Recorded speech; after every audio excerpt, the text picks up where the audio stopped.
రోహిత్, ప్రీతి ఇద్దరూ కలిసి కారులో హనీమూన్కి వెళ్తూ ఉంటారు. ఇక అప్పుడు శరణ్య ఫోన్లో నుండి అనన్య రోహిత్కి ఫోన్ చేస్తుంది.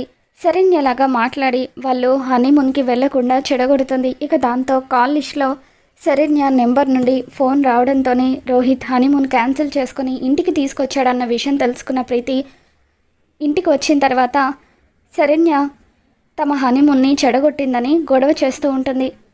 నేను ఇంత చెప్తున్నా సరే ఆ శరణ్యను ఎవరు ఏమీ అనడం లేదేంటి? మీరు కూడా ఒక్క మాట కూడా నోరు విప్పడం లేదేంటి? అంటే మీ ఇద్దరి మధ్య ఏదో బంధం ఉందని అర్థమవుతుంది అని చెప్పి ప్రీతి అంటూ ఉంటుంది. ఇక దాంతో రోహిత్ ప్రీతి అంటూ గట్టిగా అరుస్తూ తన మీద చెయ్యెత్తుతాడు. ఇకప్పుడు ఆనంద ప్రీతితో, అమ్మ ప్రీతి, నిజానికి అసలు ఏం జరిగిందో మనకు తెలీదు. అటువంటప్పుడు మనం చూసిందే నిజం అనుకోవడం కరెక్ట్ కాదు అని నేను తెలుసుకుంటాను ఎవరు ఆ పని చేసిందో అని చెప్పి అంటూ ఉంటుంది. ఆ తర్వాత అనన్య దగ్గరికి వచ్చి, ఆనంద, ఎందుకే శరణ్యలాగా రోహిత్కి ఫోన్ చేసి వాళ్ళ హనీమూన్ని చెడగొట్టావు అంటూ అనన్య చెంప పగలగొడుతుంది.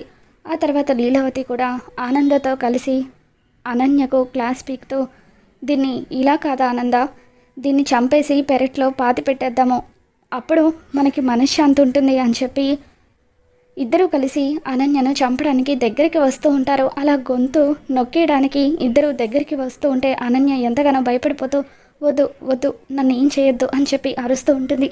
మరి రాబోతున్న ఎపిసోడ్లో ఏం జరగబోతుందో మళ్ళీ మన ఛానల్లో తెలుసుకుందాం. ఈ వీడియో మీకు నచ్చినట్లయితే లైక్ చేయండి.